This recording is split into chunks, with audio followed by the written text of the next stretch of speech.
След като се преборихме с техниката, може да започнем една, бих казала, доста любопитна и интересна презентация, която е свързана с урбанистичното и архитектурно развитие на град Велико Търново. И презентацията обхваща две части.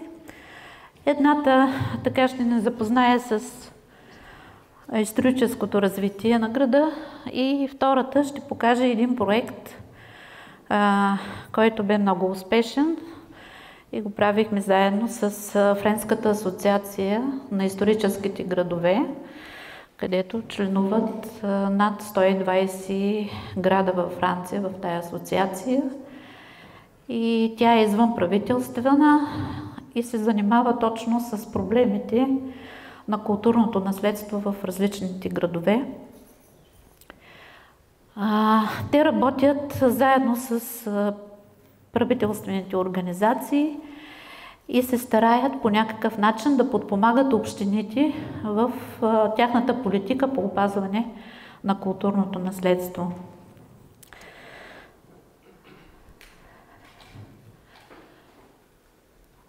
Започвам с, така бих казала, едни определения, които са много важни за нашия град.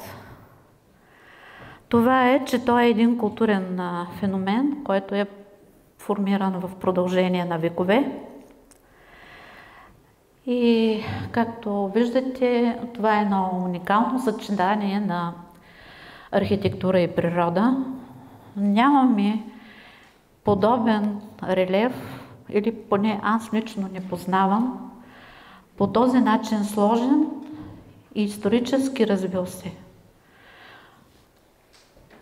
Това е една дейност на хората съвместно с природата, които в различните периоди са формирали тази уникалност на Велико Търново. Виждате различните периоди от праисторията, античността, средновековието, възраждането и след освобождението. Това са всъщност и повечето сгради и начина на оформянето на града, което и до днес така ние виждаме, разхождайки се в територията му. Това е ценно историческо напластяване. И защо? Защото всъщност знаем, че Велико Търново се намира в центъра на България и едно кръстовище между изтока и запада. Освен това, като всяко едно селище, то има напластяване от различни традиции и духовни общувания.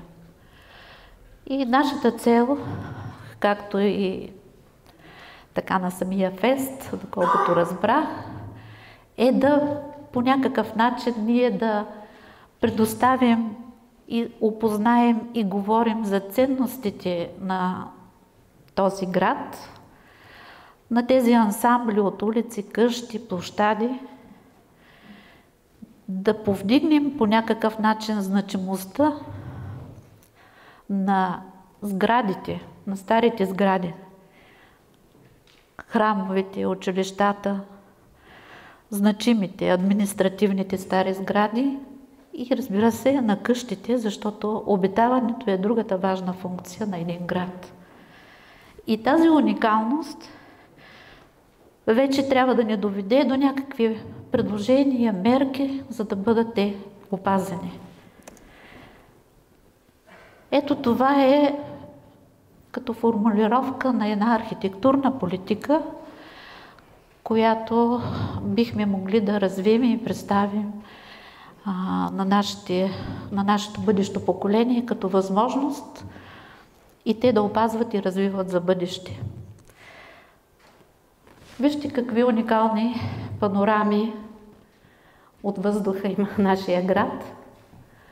Сега с различните дронове ние си позволяваме и да направим допълнителни наши заснемания, но градът е един уникален културен пейзаж, съчетание на природа и урбанизирана архитектура. Винаги града е бил едно кръстовище на пътищата, както споменахме и преди малко. И до ден днешен през неговата територия преминават едни от основните артерии на България, от изток на запад и от север на юг, които, както виждате в тази много малка снимчица, са и решени по съвременен начин на комуникация, като възли на различни нива. В духа на шегаджиите бих казала един от проблемите, които често дискутираме, че Велико Търново е града с двете главни букви на своето име, но с една главна улица. И част от транспортните проблеми се явяват именно поради тази сложна конфигурация на терена, която някога нашите обитатели, прадеди са създали, но това е била и техническата възможност. Ще ви покажа няколко устройствени планове на града, защото когато говорим за Велико Търново, ние говорим не за Търновска. Знаете ли, аз като професионалист, архитект съм се задала въпроса, защо имаме Тревненска, Копривщинска, Пловдивска къща, никой не говори за Търновска къща. Защото най-ценното на града ни е, и това, което всъщност трябва да опазваме, е това съчетание на културния пейзаж, на застрояването с самата природа и хълмовите и скалите. Плановете, които така схематично са представени тук и частично, виждате голямата денивелация в кадастралната карта в територията само на Стария град. Горе това е снимка на източната част от градоустройствения план на Велико Търново, това, което е обявено за историческо селище. И по-новия план от 2003 година, това са специфичните правила и норми към този общ градоустройствен план. Позволила съм си да направя няколко схеми как се развива града. И това са едни схеми, които показват разположението на тракийските поселения и рано-византийските укрепления от 5 до 7 век. Виждате, че това са едни територии, където всъщност в източната част са разположени известните и до днес хълмове Трапезица, Царевец и Момина крепост. Това са, разбира се, и прилежащите под тях, близко до реката, територии. Затова имаме доста публикации, имаме представения на научни доклади на археолозите, така че аз няма да се спирам на подробностите, но това е схематично разположението на най-ранните поселения на тази територия. В източната част, при цитаделите на средновековните цитадели на крепостите на хълмовете. При средновековието града се разраства и виждате, че освен трите крепости, където имаме различни структури от античността, вече се появяват едни територии, прилежащи на тях. Такъв, например, е квартал Асенов между двете крепости Трапезица и Царевец, който е един от най-старите, бих казала, квартали на града. Тъй като къщите, които в момента съществуват там и ги разглеждаме, те имат основи на стари каменни къщи, които са съществували от времето на средновековието. Града като крепост и вече столица на Втората българска държава обхваща една територия от около 70 хектара с тези прилежащи територии. Виждате, че има и части от хълма Света гора, където пък там е имало една поредица от манастири от времето на Иван Асен II. Ето града След освобождение, през Възраждането и след освобождението, крепостите вече са освободени. Особено след освобождението, историческите хълмове са под защита на закона за тогавашния закон за културното наследство, говоря 1911 година, излиза един списък с паметниците и всъщност тези територии през Възраждането частично се обитават. Ето в това жълтичкото съм посочила територията, която все още имало турски къщи, тъй като част от турското население, което се е страхувало, предпочитало да живее там и да бъде все пак по някакъв начин защитено с старата крепост. И разбира се, развитието на квартала Света гора на юг и на територията на сегашния градски център, където е всъщност това е след освобожденската територия на града. И това е схемата вече на историческата част на Велико Търново с означение на трите археологически резервата и територията, която с възрожденски и след освобожденски ансамбли, които са защитена територия на културното наследство. Ще покажа и няколко стари карти, в които е показан града и са направени първите заснемания. Това е на капитан Сухомлинов по решение на руския щаб. Е изготвена тази карта. После се правят и тахаметрични снимки и така града лека по лека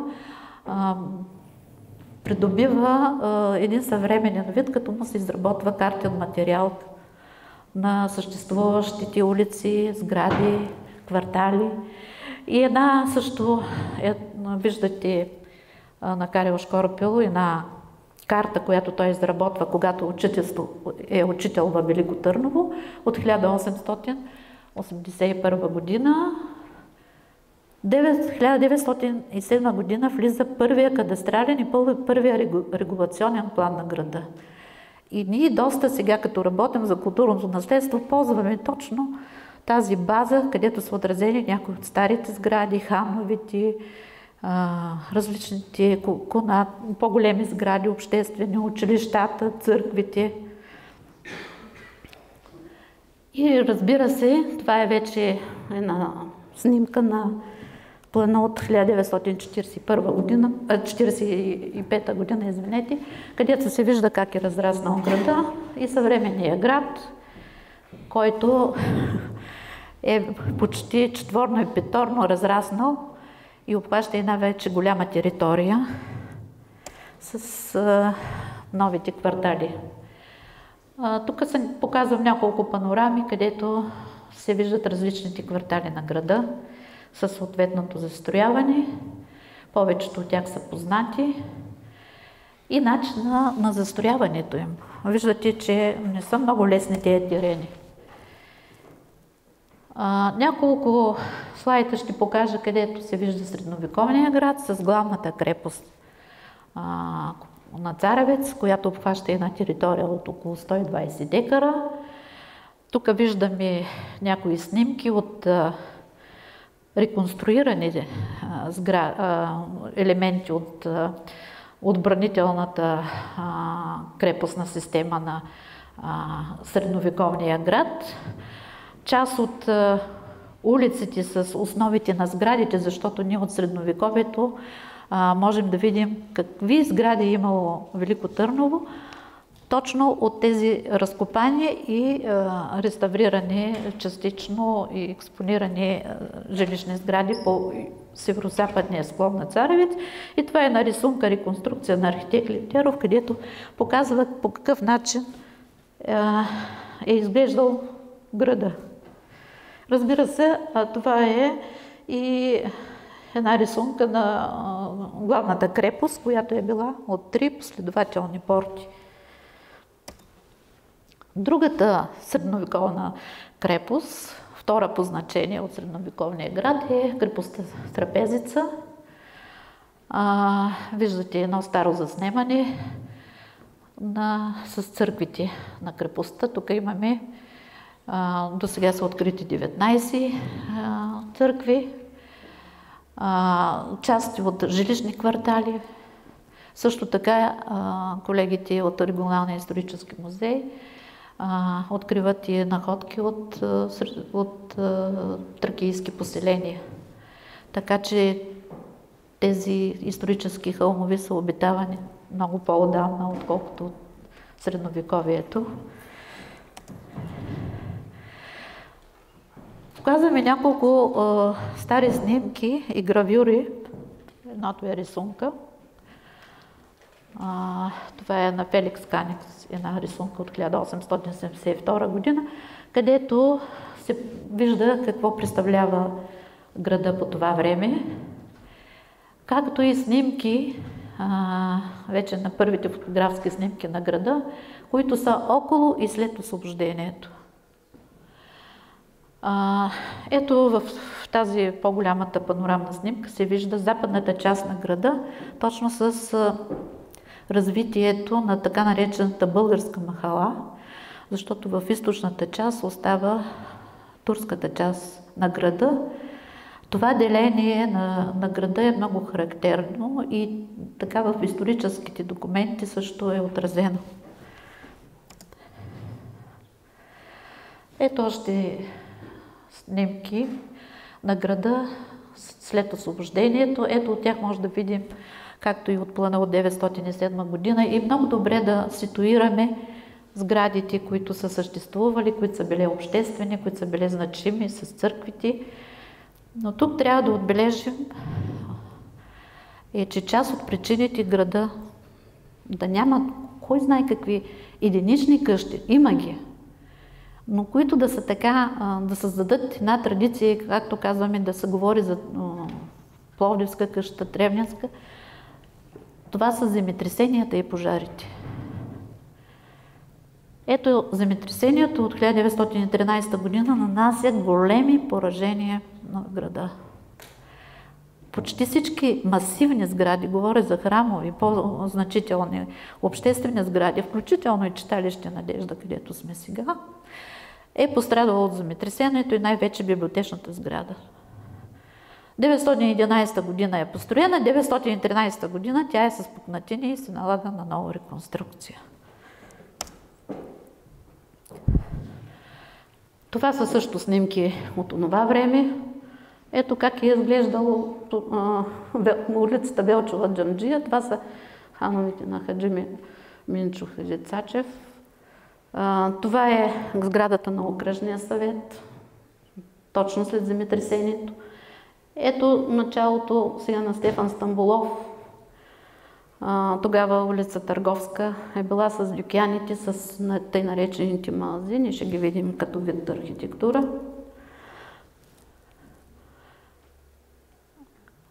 Голямо значение за структурата на един град, това са улиците, площадите и кварталите с имотите. Ако погледнем, примерно, плана от 907 година, ние ще видим там и лесно може да открием по имотите колко богати са били хората и кой терен какво е разрешавал. Много често съм се запитвала аз, защо по главната улица имаме едни много малки застроени имоти. И сме си говорили с колегите от Франция и при тях точно по време на Ренесанса, късното средновековие, имало такива ограничения за имотите. Колкото е по-тесно лицето на имота, толкова по-малък данък се е плащал. Просто искам да кажа, че в някакво време е имало някакви причини за начина на формирането и изграждането на сградите. Ето какво е представлявал центъра сега на града, когато тогава е било пазарище. Тук са се изнасяли и различни плодове, зеленчуци, дини, но е било и склад за кюмюр, за дървен материал. Павилиона в градската градина, където сега е сградата на театъра, и малко по-късно изградения парк Марнополи. Искам да обърна внимание и на старите сгради на града. Това е конака или кметството след освобождението. Казваме конака, защото той е построен 1872 година от майстор Кольовичето и после по-късно играе ролята на кметството на града. Тази сграда също доста пострадва. Ето, виждате снимката, какво е останало от тази сграда след пожара. Разбира се, в тази част сградата е каменна, тя е останала, портика е каменен и всичко друго, останалата паянтова част е била поразена. Тогава изгарят и доста значителни документи. Тук се е помещавал архива на града с доста документи, крепостни актови и тогава всичко изчезва.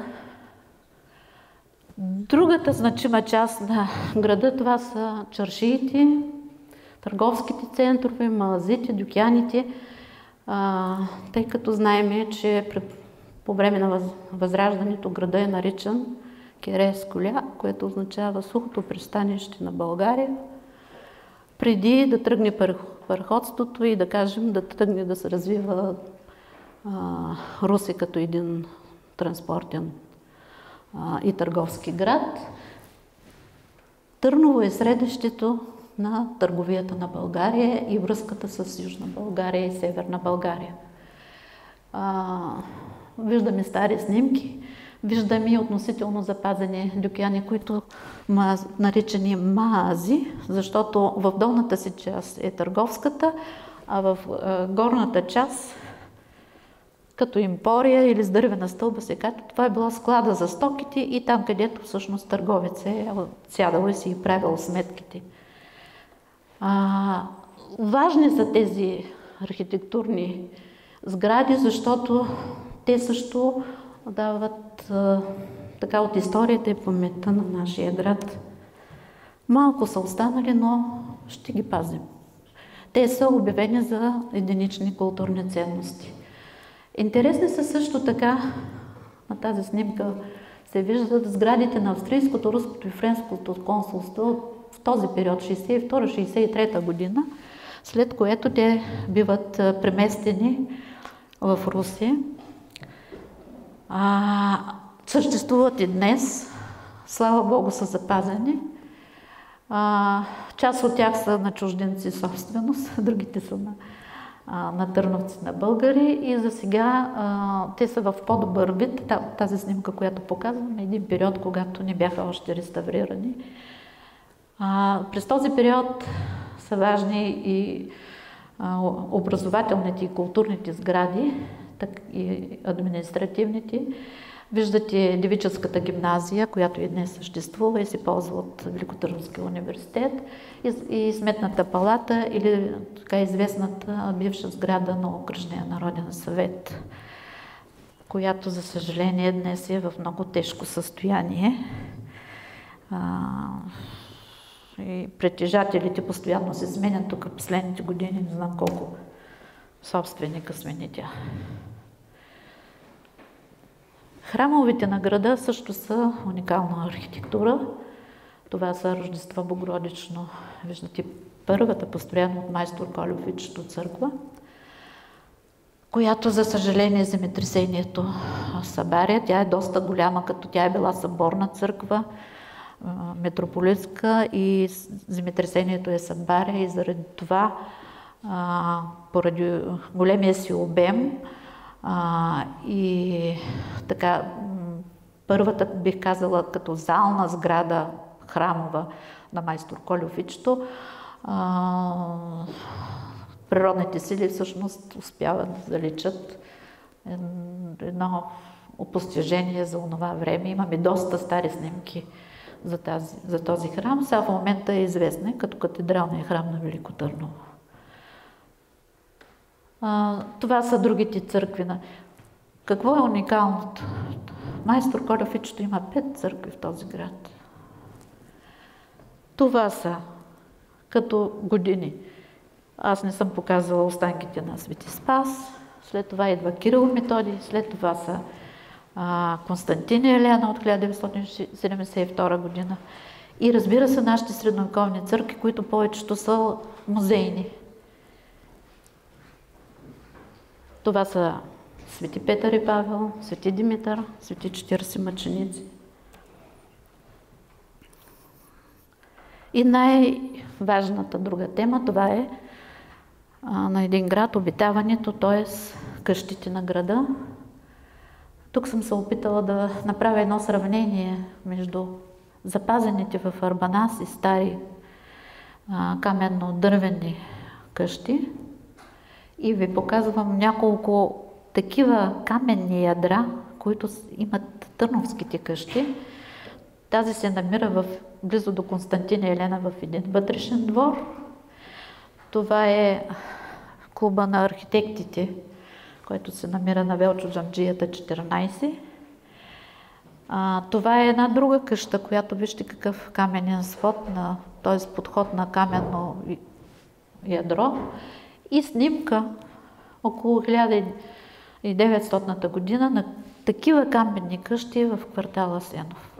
Даже Леон Филипов прави няколко макета на такива къщи, които са изцяло от камък с характерните засводени входове, виждате, за този период. Прекрасни къщи от времето на Възраждането, от ранния период на Възраждането. Това са дървените къщи на Търново, има ги във всички квартали, и на Варуш, и долу на Гурко, и на Иван Панов, малката уличка с 100 стъпала. В Асенова махала пък има едни други много характерни къщи, наречените бахани.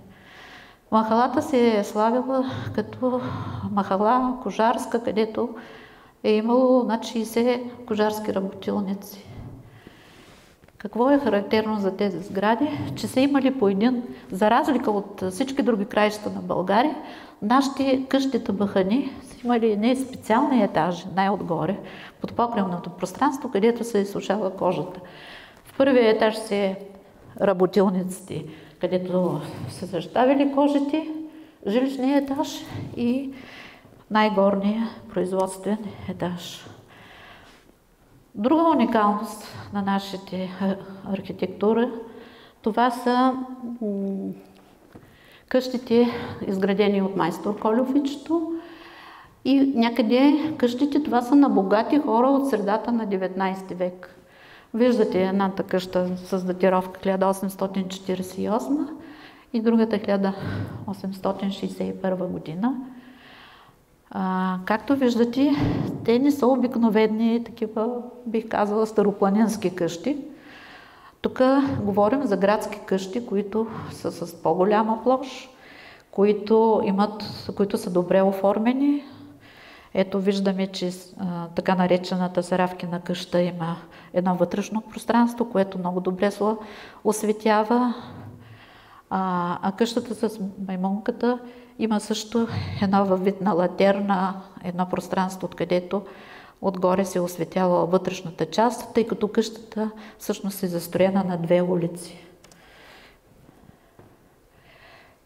И прекрасните търновски къщи с облицовка и градеж от тухлички. Казвам облицовка и градеж, защото съм заснела детайли и се виждат по някои вече разрушени къщи, че паянтовия градеж и кирпича, от който са изградени, се съчетава с тази изправена в няколко реда тухлички и трети ред, който влиза в градежа на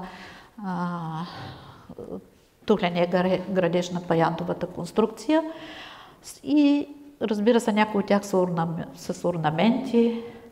Ето тук под прозорците се виждат. Аз не знам друг град, където да е използвана тухлата по този, бих казала, чудесен начин, като цвят, като изкуство и като функция. Тъй като допълнително тези паянтови градежи от 14 см кирпичен зид или печена тухла, допълнително това е топлоизолацията на фасадите.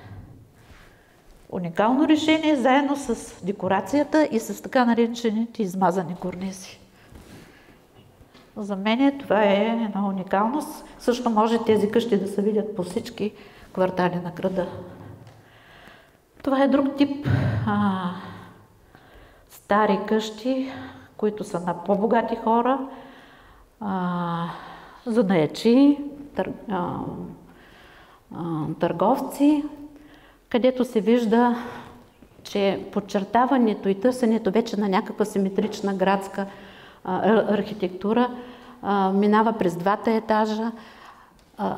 Разбирате ли, аз с колегите, когато правих това проучване, си говорихме, че примерно във Франция, в град Байон има къщи от 16 век, от 17, казват 18, 19. Там имаме едно унифициране и някакъв архитектурен тип на изграждане. Тук обаче народната възрожденска архитектура се вихри във всичките свои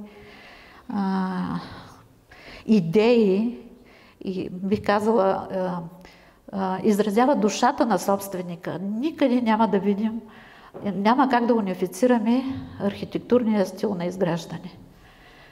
Парцелите са малки, често криви, неурегулирани, с различни чупки. Къщите следват също терена и тези дадености. Това са след освобожденските къщи, където виждаме влиянието на различните вече европейски стилови, които навлизат. Това е времето, когато доста от децата на по-богатите търговци, завършили в чужбина, се връщат и всъщност прилагат така модерните стилови, за да покажат, че градът е вече съвременен, европейски. Разбира се, не само модата, но и функцията на града, когато къщите са отворени, пространства към улицата, където се контактува, прави се търговия и вече имат съвсем друг характер. И примерно това е къщата на адвоката Моско Москов. Намира се точно тук до читалището. Като излезете да пушите, тя се вижда, запазена е в този вид. А майстор на строежа е Стоян Герганов. Един майстор, който след освобождението прави 50-60 къщи в града. Не говорим за околностите и другите храмове. Любопитно е също така ето тази сграда на Иван Вазов, която доста се чудих, намира се точно срещу конака на Кольофичето, се чудих защо е в този стил модерн, кой е автора. Оказа се, че това е всъщност на архитект Козаров, на съпругата, къщата, която баща дарява като имот, и всъщност архитект Козаров я строи. Имали са фабрика в Калтинец за тухли и тези уникални тухли и този корнюс от тухли е точно правен в тази тухларница. Виждала съм и по някои храмове да имаме такъв корнюс и съм се чудила откъде. Вече има едно обяснение. И ще ви покажа няколко, бих казала, палитри от видови порти, входове. Това е от Възраждането. Красота. Ето и портите. Портите към къщи, защото някои порти от къщите при изключително застрояване нямат дворови. Ето прозорците, които са характерни за времето на Възраждането. Днес много хора се позволяват да се сменят дограмите много бързичко. Разбира се, да ви кажа, и аз така допитвах до няколко майстори, които им е по-лесно да сложат новата ПВЦ дограма, отколкото да почистят старата, да премахнат старите слоеви боя и да я реставрират. Но това също е културно наследство, което изследва. Виждате как са оформени, характерни са някои са сдвоени, с малки отвори. Тези по-градските и по-представителните имат вече, появяват се тези първи пиластри, корнизи. През Възраждането е характерен един много интересен елемент. Той се прилага при къщите с тухлички, тъй наречения тип вълчи зъб. Ако чуете някъде, вече да знаете за какво става дума. Това са тухлички, които се слагат по 45 градуса, излизат с ръбчето си и дават една уникална, красива част на корниза. Това нещо е взимато още от средновековието. Търновският архитектурен стил през средновековието налага не само декорация с тухлички ред, камъни ред, тухлички с тези кръгли, специални глазури, които дават характерния стил, който може да видим и на църквите на Свети Димитър, на Петър и Павел, на Свети 40 мъченици. Но той по-късно се интерпретира от нашите възрожденски майстори и се ползва и през Възраждането. Ето някои детайли. Ето за това говоря там, виждате на този на горната снимка и се вижда точно тези тухлички. Това са детайли вече с стрехи, с подкоси. Ето една друга къща от Асенова махала Табашка. Това са врати, характерни за периода след освобождението. А характерно за него е, че те имат едно горно осветление, оберлихт, който служи като проход за влизане в имота, в партерния етаж на къщата. И разбира се, това вече сме го виждали и го виждаме все още по запазените къщи на града. Това са прозорците на къщите след освобождението. Друга страхотно важна за нашия град Велико Търново архитектурна ценност, това са балконите. Уникални ковани балкони на 2, на 3 етажа, ъглови, със съответните пана. Всъщност, доста от тези детайли, които виждате, са поръчвани, изработвани в Австрия, в Унгария. Всъщност, желязото по това време, през Възраждането и в края на Възраждането, началото на освобождението са внасени и от Цариград, от Турция. Ползвали са, разбира се, водния транспорт за по-лесно пренасене, но нашите майстори железари са правили уникални, имам доста по-добри снимки на балкони, където се вижда изображения на лъвчи, има изображения на различни други растителни елементи, както и имената на собствениците. И като втора част искам да ви покажа един проект, който е много важен за града. И го започнахме по една методология, която прилагат точно тая асоциация на френските градове, историческите градове във Франция. Това е тъй наречения опис или инвентаризация на културното наследство. Не само на културните ценности, единичните, а на целите квартали, където са тези единични къщи-паметници, за да се види каква е средата, какво се случва с квартала, какви ценности той има. Няма да се спирам на подробност. Това са едни фишови, които се попълват, но това, което е много важно да кажа, че се оценява всяка една фасада на сградата. Освен, че се прави едно проучване, дали е променен имота, дали има проект, прави се една оценка на състоянието на корнизите, на фасадите, на мазилките и се дава съответната оценка, дали е за запазване, дали от изключително значение, забележително или така се приема като една по-съвременна сграда. И едно предложение има в една колонка, където се казва, че трябва да се направи с реставрация по оригинал, да се направи примерно с проект на ремонт. Също така може да се поддържат, т.е. те са реставрирани, те са в добро състояние. Защото да ви кажа, в най-лошо състояние са възрожденските ни къщи. Това са по улица Горко и в Максим Райкович най-вече и на Варуш. Те изчезват. Няма как. Те са с дървено-паянтова конструкция, която дървото няма как да издържа. Технически 70-80 години носимоспособност. Така че ето друга причина И ако собственика не си опази покрива, т.е. не ремонтира, се стига до саморазрушаването на къщата. Изоставена, саморазрушена. Това е един друг квартал.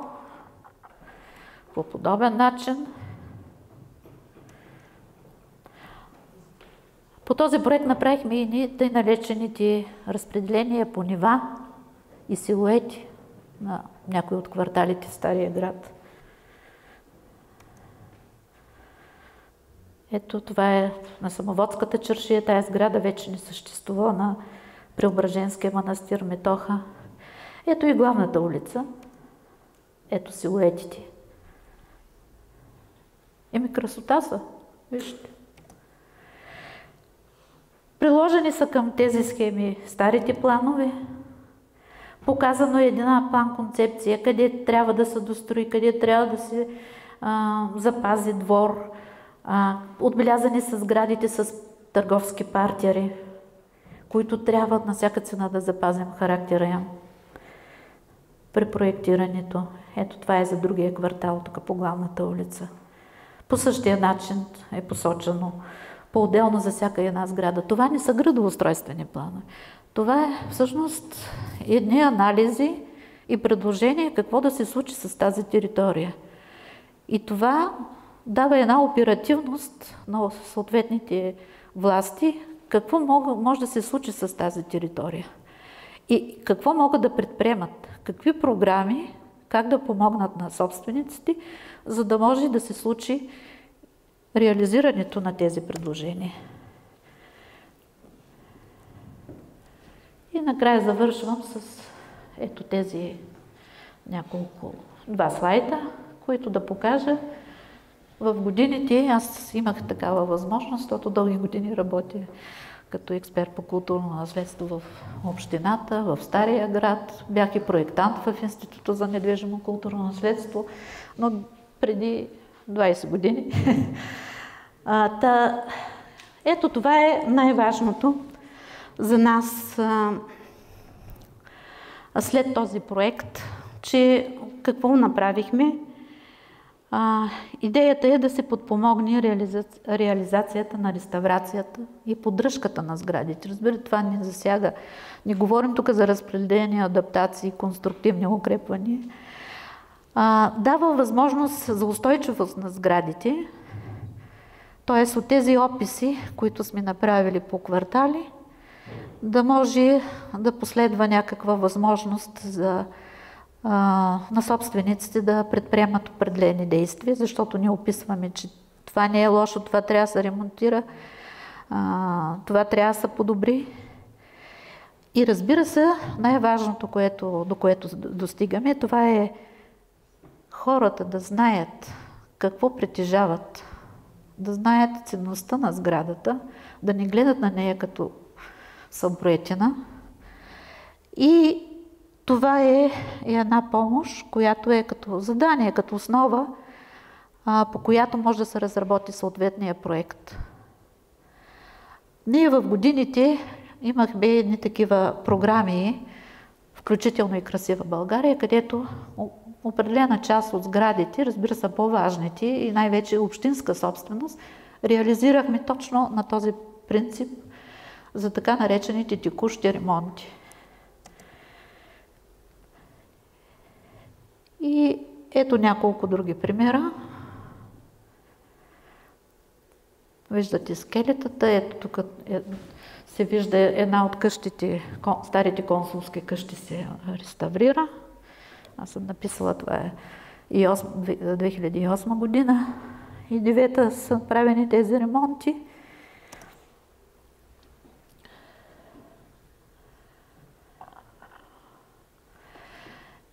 Най-важното, за да може в съвременния живот тези културни ценности, които искаме да опазим, сме загрижени и говорим днес за тях, това може да се случи най-вече с социализацията им и осъществяването на широк обществен достъп, да ги използваме добре за туризма и за културни дейности. много от западноевропейските държави такива културни ценности ги предоставят на различни организации. Аз видях така, понеже горе живеенето е лесна работа, нали, там собственика, да кажем, ще обитава сградата. Но тези партери с търговско и обществено предназначение много често се дават на различни такива културни организации. Дават се на, примерно, един камерен хор имаше, който се го използва като клуб и поддържа сградата, ама там влизат и хора. Защото ако решим да правим чисти реставрации и музейни експозиции, ако не бъде организиран такъв туристически поток за тях, никой няма да влиза в тези сгради. Трябва да мислим за тяхното съвременно ползване и адаптиране към днешния ден и днешния живот. Благодаря ви.